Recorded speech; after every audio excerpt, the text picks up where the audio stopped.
레디 후. 안녕하세요, 투덜입니다. 오늘은 저희가 이제 어떤 걸 조립해 볼 거냐면 i7 11세대입니다. i7 11700 LGA 1200 소켓을 사용하는 제품이죠. 인텔 11세대가 나온 지 꽤 시간이 됐지만 저희들이 이제 오늘 처음으로 이제 조립을 해보는 거거든요. 저희가 요 i7 11700을 해가지고 사무용이면서 포토샵 작업도 가능한 컴퓨터를 만들어 보도록 하겠습니다. 그 다음에 메인보드는 뭐 가장 많이 선택되는 제품 중에 하나죠. ASUS의 3년 무상을 지원하는 터프 게이밍 B560M 플러스 와이파이 모델입니다. 와이파이까지 되는 모델이고요. 뭐 ASUS의 가장 주력 모델이기 때문에 가장 많이 팔리는 모델이기도 하고요. 이 제품을 사용해 가지고 저희가 인텔 11세대를 장착을 해보도록 할게요. 11700이 램 클럭을 3200까지 지원하잖아요. 그래서 저희가 삼성 8GB 3200을 지원하는 램을 사용하도록 하겠습니다. 이 두 개를 사용해서 16기가로 작업을 해보도록 할게요. 그 다음에 이제 오늘 작업이 될 SSD는 총 두 개거든요. 하나는 980 프로 PCI 익스프레스 4.0을 지원하는 SSD고, 요거는 970 에보 플러스 PCI 익스프레스 3.0을 지원하는 제품이죠. 요 ASUS B560M이 첫 번째 M.2 슬롯 NVMe는 PCI 4.0을 지원하고 11세대 CPU를 꽂으면, 그 다음에 두 번째 M.2 슬롯은 PCI 3.0을 지원하기 때문에 저희가 500GB 요 윈도우즈 깔리는 거는 PCI 4.0 삼성 980 프로를 사용할 거고요. 데이터 저장용으로 많이 사용하게 될 970 에보 플러스 1TB를 D 드라이브를 사용하도록 하겠습니다. 뭐 4.0이 속도가 얼마나 나오는지도 궁금하기도 하고요. 여기는 7000까지 나온다고 되어 있는데, 리드 스피드 최고 속도가 7000까지 나온다고 되어 있는데 얼마나 빠른지 한번 알아보도록 하겠습니다. 그 다음에 CPU 쿨러는 공랭 쿨러를 사용할 거거든요. 3RCS의 RC410을 사용할 겁니다. 이렇게 이 RGB가 나오는 RC410 공랭 쿨러를 사용해서 인텔 11700을 얼마나 잘 시키는지 한번 해보도록 할게요.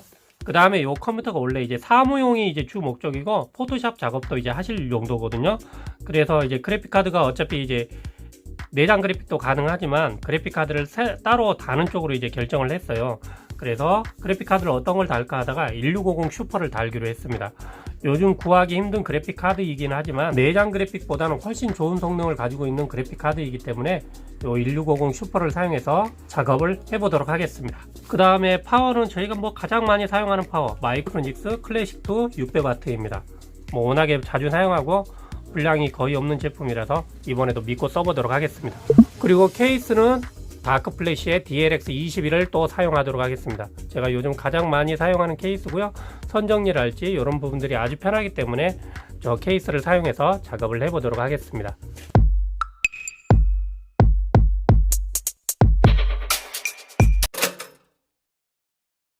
자, 제일 먼저 메인보드를 개봉을 해볼까요?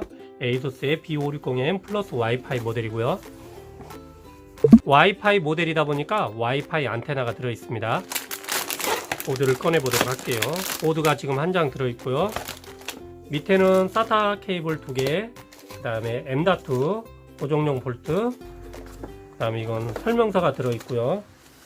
CD도 들어있네요. 그 다음에 스티커도 들어있고요. 멋져. 자, 보드를 꺼내 봅시다.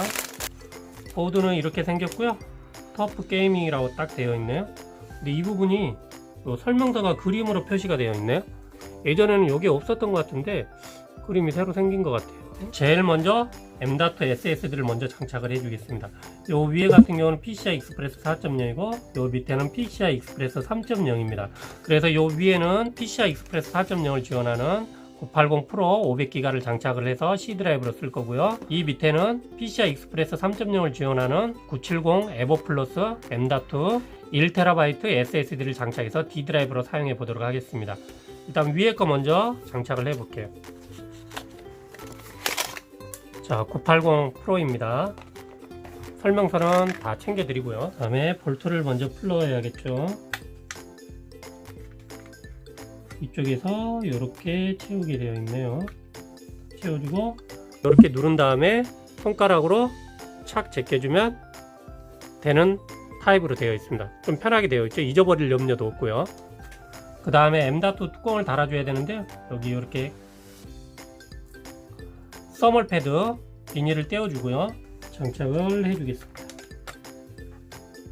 970 에버 플러스를 뜯어서 장착을 해줄게요. 970 에버 플러스하고 980 프로하고 거의 생김새가 비슷해요. 양면에 써멀 패드 붙어 있는 것도 거의 비슷하고요. 뭐 이 숫자 다르다는 거 빼놓고는 큰 차이가 없는 것 같아요. 그리고 이제 요 970 에버 같은 경우는 이 터프 게이밍 요 보드가 하단에는 M.2 방열판이 없거든요. 그래서 저희가 요 풀메이커 거를 따로 하나 장착을 해드리도록 하겠습니다.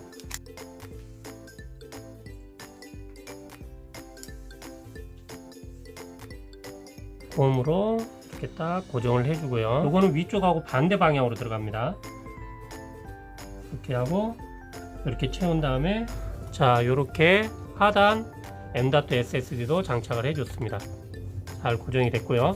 이렇게 위쪽에 하나 아래쪽에 하나 장착을 해줬습니다. 자 다음은 CPU를 장착해 주도록 하겠습니다. 메인보드를 잠깐 치워 놓고요. 자 CPU 여기 나왔고요.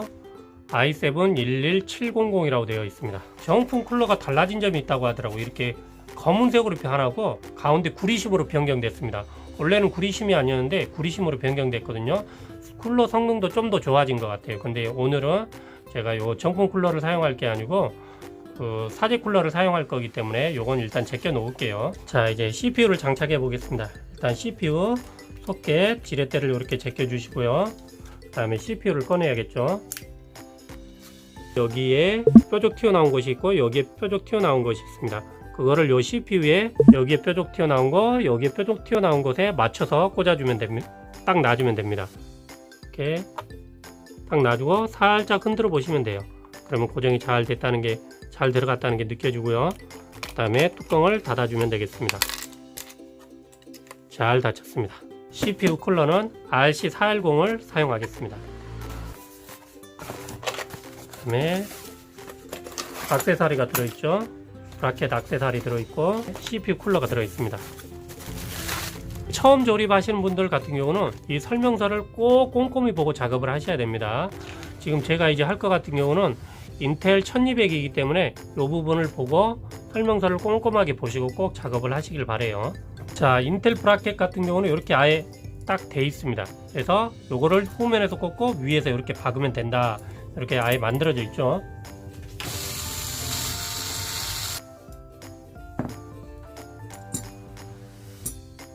요 브라켓을 꽂아줍니다. 자 이렇게 보시면 여기 볼트 구멍 세 군데가 있죠. 여기를 똑같이 맞춰서 꽂아주면 됩니다. 그 다음에 뒤집고요. 브라켓을 또 장착을 해주고 볼트를 띄워주고요. 이제 볼트를 조여줍니다.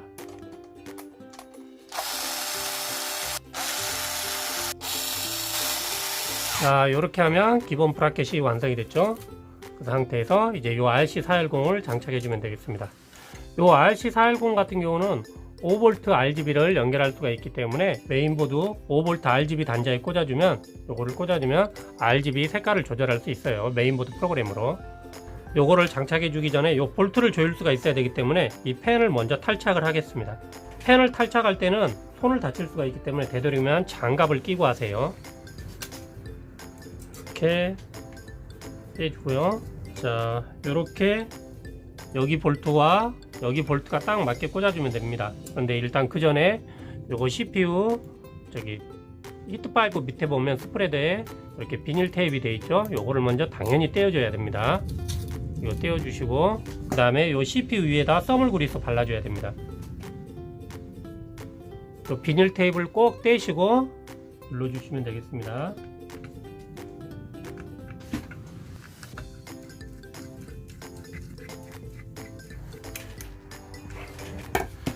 이렇게 양쪽을 조여줬고요. 단단하게 고정이 됐습니다.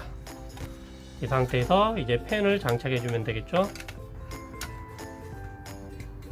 요 CPU 펜에서 나온 요 RGB 5V가 있는데 이 5V는 여기다 꽂아 줄 거기 때문에 여기다 꽂고 길이를 맞춰서 선을 묶어주면 좋겠죠. 여기 CPU 펜에다가 선을 연결해 주면 될 것 같습니다. 요 회색 단자 여기가 CPU 펜이라고 되어 있으니까 여기다가 CPU 펜 전원 케이블을 이렇게 꽂아주면 됩니다.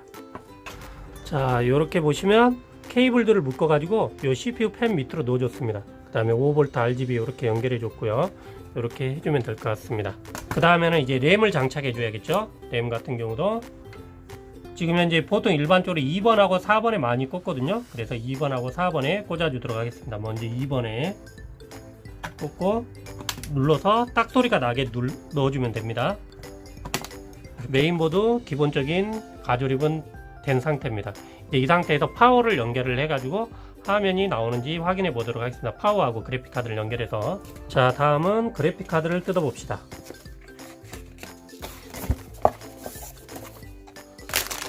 그래픽카드를 1650 슈퍼입니다. 나온지 꽤 됐지만 아직도 계속 팔리고 있습니다. 그래픽카드를 장착해 주도록 하겠습니다. 이렇게 딱 눌러주면 그래픽카드 들어가고요. 보조 전원은 6핀만 들어가기 때문에 6핀만 꽂아주면 될 것 같아요. 다음은 파워를 연결해 줄게요. 파워는 마이크로닉스 600W 메인보드에 파워를 연결해 볼 건데요. 연결해야 될 게 이제 기본적으로 연결해야 될 게 몇 가지 있죠. 가조립 테스트를 할 때는 일단 메인보드 메인 전원 연결해야 되고요. 그 다음에 보조 전원입니다. 8핀으로 되어 있고요. 요거 마이크로닉스 파워 같은 경우는 요 8핀이 아예 분리가 안 되게 되어 있네요. 그 다음에 이렇게 4핀이 따로 있네요. 이렇게 지금 이 에이수스 보드 같은 경우는 8핀만 꽂게 되어 있으니까 요 8핀 이렇게 꽂아주면 되고, 그 다음에 메인보드 메인 전원 이렇게 24핀을 꽂아주면 됩니다. 거기다 이제 추가적으로 그래픽카드 보조 전원이 있거든요. 그래픽카드 보조 전원을 꽂아줘야 됩니다. 그래픽카드 보조 전원은 여기 PCI 2라고 써져 있죠. 이거를 꽂아주면 되겠습니다.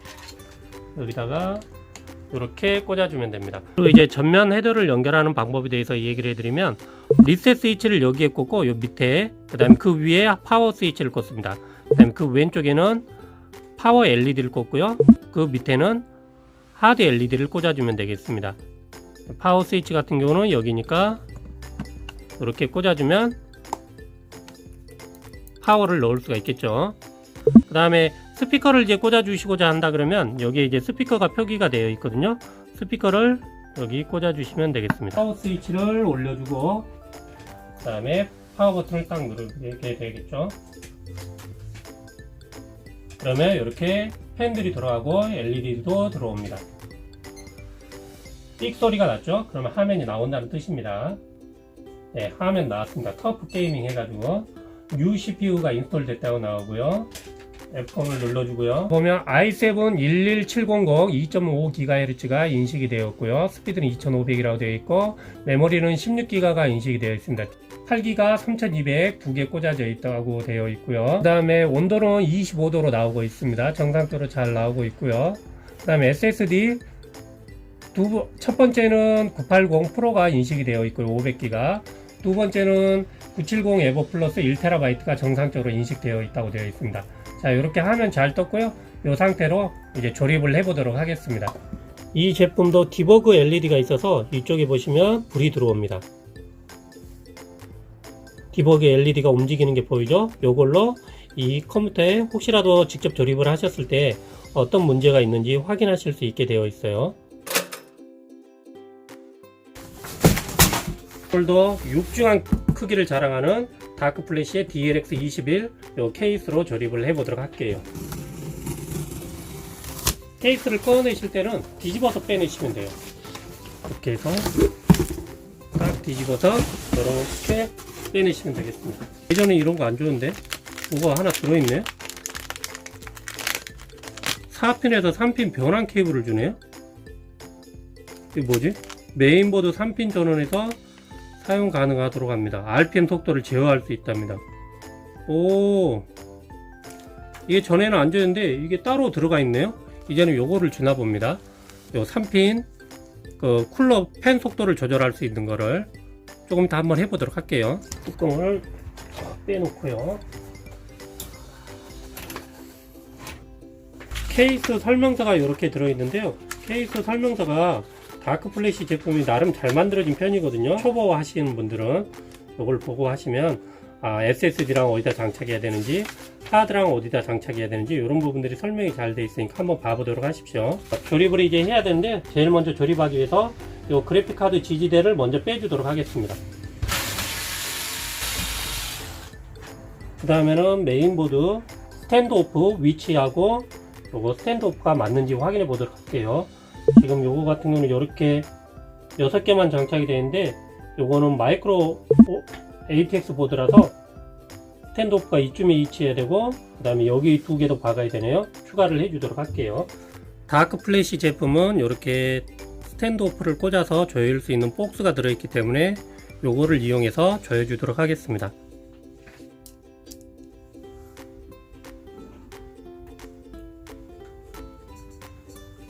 옮겨서 여기다 꽂아줘야 되네요.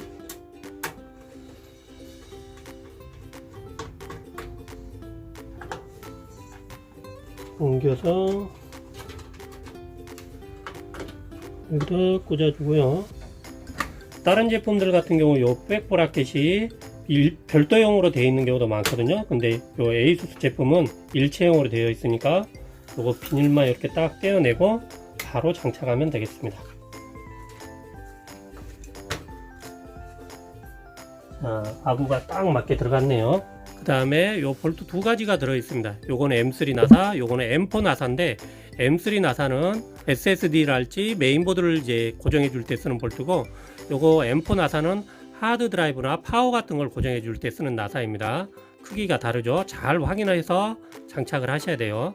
메인보드에 고정을 할 거기 때문에 M3 볼트를 사용할게요. 자, 파워 같은 경우는 이렇게 위쪽을 바라보게 하셔도 되고, 밑에 쪽을 바라보게 하셔도 되고, 본인이 편한 대로 하시면 되고, 이렇게 해서 안쪽으로 쑥 넣어준 다음에 조여주면 되겠습니다. 이렇게 M4 볼트로 조여주면 되겠습니다.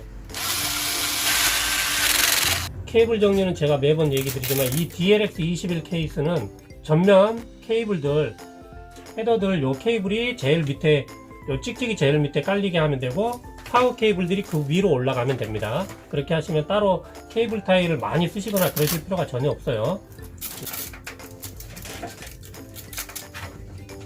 자, 여기 USB 3.1하고 3.0 있죠? 3.1 이렇게 꽂아주면 되고요. 그 다음에 3.0도 이렇게 꽂아줍니다. 리셋 스위치입니다. 리셋 스위치는 파워 스위치 밑에다 이렇게 딱 꽂아주면 되고요. 왼쪽 끝에서 3번째와 4번째 핀이고요. 파워 LED 같은 경우는 왼쪽이 플러스입니다. 그러니까 여기 표시된 거 플러스가 왼쪽으로 가고 마이너스가 오른쪽으로 가면 됩니다. 보드에 플러스 마이너스가 표기가 되어 있기 때문에 그대로 따라서 이렇게 연결해 주고요. 파워 스위치는 극성이 없기 때문에 그냥 위쪽에 3번째, 4번째 핀에 그냥 꽂아 주시면 되겠습니다. HD 오디오라고 써져 있는 이 케이블을 연결해 보겠습니다. HD 오디오라고 써져 있는 거요. 연결 단자는 여기입니다. AAFP라고 써져 있는 곳에 꽂아주면 됩니다. 이 단자 한 곳이 구멍이 안 뚫린 곳이 있기 때문에 거기에 잘 맞춰서 꽂아주시면 돼요. 전면 USB 2.0 연결 헤더거든요. 이것도 꽂아주도록 하겠습니다. 이것도 마찬가지로 제일 끝부분이 구멍이 안 뚫린 부분이 있기 때문에 거기에 맞춰서 꽂아주시면 돼요. 이렇게 꽂아주면 되겠습니다. 그러면 전면 헤더, 그 다음에 USB, HD 오디오가 연결이 끝났습니다. 파워 케이블 24핀은 요만큼 올라가서 이쪽으로 들어가야 됩니다. 그러니까 요만큼에 미리 넣어주고요. 메인보드 보조 전원을 넣어줘야 되거든요. 메인보드 보조 전원은 아까 얘기 드린 요 8핀 케이블이 들어가야 되니까 요리 들어가야 되거든요. 여기다 미리 넣어줍니다. 그 다음에 이제 그래픽카드 보조 전원이 들어가야 되거든요. 그래픽카드 보조 전원은 PCI 2라고 써져 있죠. 요 케이블도 밑에서부터 위로 들어간다는 걸 가정했을 때 요 밑으로 또 미리 넣어줍니다. 메인보드 메인 전원을 여기다 꽂아주고요. 그 다음에 메인보드 보조 전원을 여기다 꽂아주고요. 그 다음에 요거 4핀 남는 거는 뒤로 다시 넘기고요. 그래픽카드 여기다 꽂아야 되니까 지금 자리가 2칸이 비어야 되네요. 2칸을 빼줄게요. 자, 그래픽카드 자리 2칸을 뺐고 여기다가 그래픽카드를 꽂아줍니다. 타워에서 가까운 케이블을 사용하는 게 좋습니다. 그래서 요거를 꽂아줄 겁니다. 이렇게 꽂아주고요. 그 다음에 요 SATA 케이블을 나중에 쓸 수도 있기 때문에 미리 여기다 꽂아서 밑으로 내려놓도록 하겠습니다. SSD나 하드를 이제 추가하실 수도 있기 때문에요. 여기다 꽂고 다크 플래시에서 따로 제공해 준 거 요걸로 이제 팬 속도 조절을 할 수 있다고 하니까요. 요거를 한번 또 꽂아 보도록 하겠습니다. 여기다가 이렇게 팬을 꽂아주고, 그 다음에 요게 이제 파워에 꽂히는 거요. 파워 요 케이블 중에 하나에다가 이렇게 꽂아주면 되겠죠. 이제 메인보드 케이스팬 연결하는 자리에다 꽂아주면 될 것 같고요. 케이스팬 꽂는 자리가 여기 있으니까 여기다가 요거를 꽂아주면 될 것 같습니다. 이렇게 꽂아주면 되겠네요. 자, 이제 선 정리를 해봅시다. 요거는 한번 케이블 타이로 묶어주고요. 이렇게 해서 파워 한번 해주고, 여기 한번 해주고. 자, 이렇게 연결이 다 됐고요. 이 상태에서 이제 한번 켜봅시다. 돌아가고요. 정지했네. 지금 현재 팬 1번을 DC 모드로 놓고 속도를 낮추니까 팬이 정지를 했습니다. C6M 4핀 to 3핀 케이블 요거를 꽂으니까 팬 속도 조절이 되네요. 지금 현재 팬이 완전 정지한 상태고요. 이제 팬 속도를 다시 올려보도록 할게요. 올리면 다시 이제 돌아가기 시작하고요. 정상도로 잘 먹네요.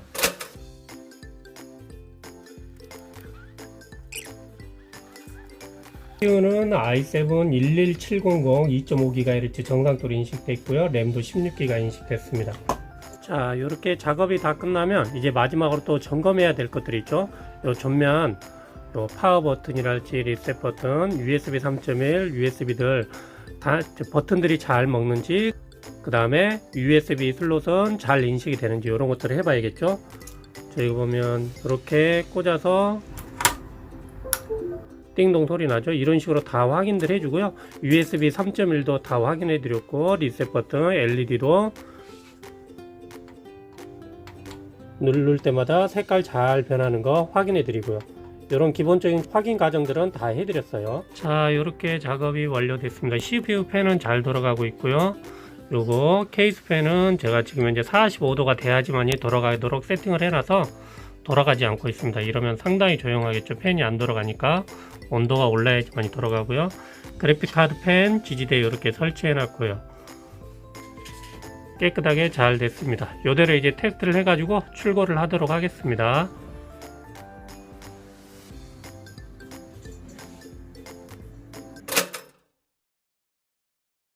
인텔의 11세대 CPU인 i7 11700의 3D 마크에서 파이어 스트라이크와 타임 스파이 CPU 점수를 알아볼게요. 파이어 스트라이크 CPU 점수는 25,674점, 타임 스파이 CPU 점수는 1014점이 나왔네요.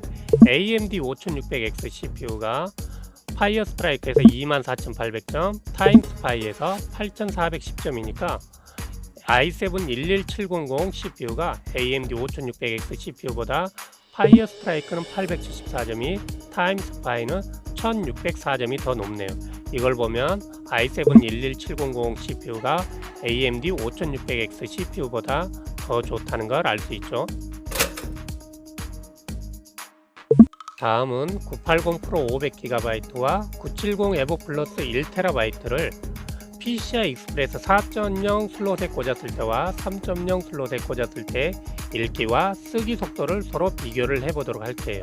먼저 970 에보 플러스 1TB를 PCI 익스프레스 4.0에 꽂았을 때 읽기 속도는 3437, 쓰기 속도는 3308이 나오네요. 그리고 980 프로 500GB를 PCI 익스프레스 4.0에 꽂았을 때 읽기 속도는 6727점, 쓰기 속도는 4860점이 나오네요. 이 속도는 980 프로가 970 에버보다 읽기 속도는 2배, 쓰기 속도는 1.5배가 더 빠른 거네요. 그리고 970 에버 플러스 1TB를 3.0에 꽂았을 때는 읽기 속도가 3442, 쓰기 속도가 3301점이 나오네요. 마찬가지로 980 프로 500GB를 PCI 익스프레스 3.0에 꽂았을 때는 읽기 속도는 3496점, 쓰기 속도는 3353점이 나오는데, 둘을 비교해보면 PCI 익스프레스 3.0에서는 동일한 속도가 나온다는 것을 알 수가 있네요. 그러면 이 두 제품의 최고 작동 온도를 한번 알아보도록 할게요. 980 프로 500GB 같은 경우는 52도, 970 에버 플러스 1TB는 54도가 나왔네요. 속도는 훨씬 높은데도 온도가 980 프로가 2도 더 낮게 나왔다는 건 980 프로가 굉장히 잘 만들어졌다는 얘기가 되겠죠. 그 다음에 이 PCI 익스프레스 4.0 슬롯을 사용하기 위해서는 11세대가 필요한데, 만약에 10세대를 꽂았을 때 PCI 익스프레스 4.0 슬롯이 어떻게 작동하는지 알아볼게요. 인텔 10세대 i3 1100 CPU를 꽂게 되면 첫 번째 PCI 익스프레스 4.0 슬롯은 SSD가 전혀 인식이 안 됩니다. 980이 됐던 970이 됐던 SSD가 전혀 인식이 되지 않지만, 두 번째 PCI 익스프레스 3.0 슬롯은 SSD가 980이든 970이든 정상적으로 인식이 됩니다. 이걸 봤을 때 PCI 익스프레스 4.0 SSD의 속도를 정상적으로 쓰시고 싶으신 분들은 꼭 11세대 CPU를 사용하시길 바랍니다. 인텔 11세대 컴퓨터를 조립하려는 분들에게 많은 도움이 되었길 바라며 영상 시청해 주셔서 감사합니다.